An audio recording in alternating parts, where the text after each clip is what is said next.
like to recall that my friends from Telugu Desam Party, they spoke of a special category status from 2019 to 24. I wish they stick to the same stand and keeping aside politics. YSR Congress Party is ready to work with all other parties, including TDP, for special category status in the interest of the state, sir. We demand special category status and it can't be replaced with a package. And also, the Honorable Finance Minister was talking about a Polavaram project. It is very true that Polavaram is a lifeline for our state. We'd like to know from the Honorable Finance Minister, though it is a national project, why the execution was given to the state government? For what reasons? NDA was in power.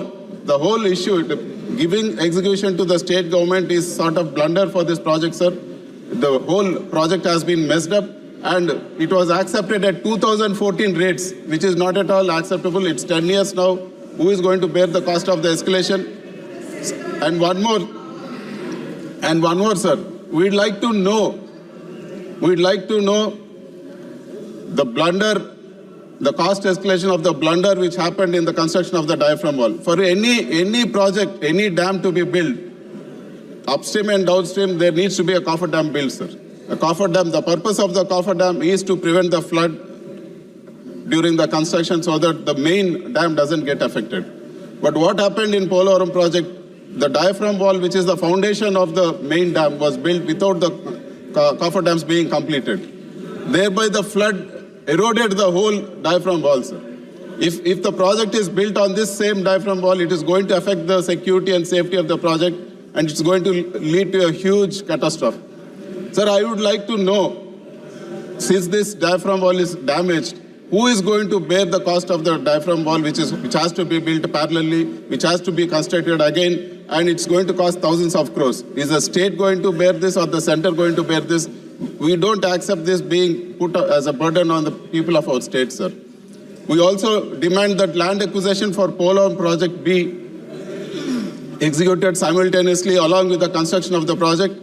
The delays because of these blunders should also be borne by the central government. That is our demand. And we would like to clarify, sir. The Honorable Finance Minister announced that 15,000 crores has been given for construction of Amaravati. If this is a loan, who is going to bear this and what is the advantage for the people of our state? Is it part of the FRBM limits given to our state or is it is over and above that? So as of what we understand, it is from the taxes of our people, and what is the advantage we are going to get with this 15,000 crores? We appreciate any help being done to the state, but we demand that it should be in the form of a grant and not in a loan. And we also want to know the timeline for Kadapa-Bangalore railway line. Now, the Telugu Desam and BJP are in power in the state, so we would like to know when the Kadapa-Bangalore railway line will be finished. And we also oppose the privatization of Visakhapatnam steel plant, sir.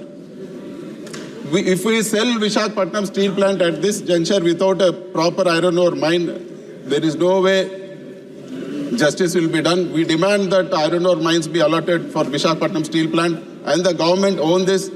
If iron ore mines are allotted to Visakhapatnam steel plant, it will be highly profitable and a big asset for our country. And we strongly oppose the privatization of Visakhapatnam steel plant.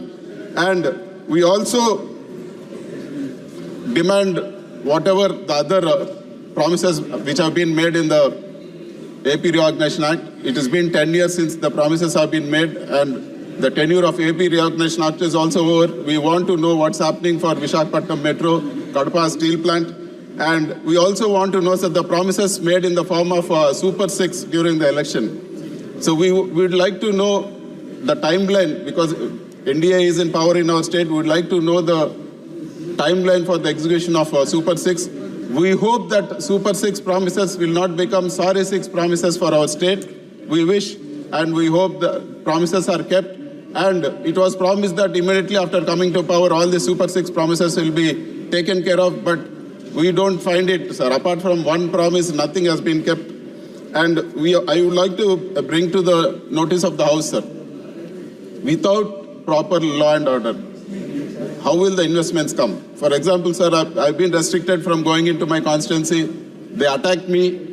They had burned my vehicles. They destroyed my vehicles. The attack was, it was in the full glare of all the TV channels. And finally, a case was booked against me, sir. The attempt to murder case was booked against me. After an attack happened on me, a reverse case was booked against me. Such is the law and order situation. If the law and order situation is so bad in our state, how will investments come into our state, sir? I demand from the government that law and order be restored in our state and all the violence has to be put to an end. And I would also request the government not to cut down on the spending of the 11 lakh crore capital expenditure for various other reasons.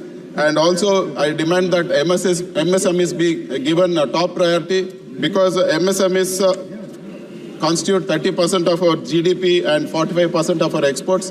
They have huge issues in raising capital, sir. So, and they also have huge issues in regulatory compliances. So if these things are taken care of, MSME will grow further and it's good for the economy of our country. And it is one of the major steps we need to take for achieving a 5 trillion economy and hoping that the Honorable Finance Minister will answer to all our concerns. I end this speech. Thank you very much. Thank you. Thiru Subrayan.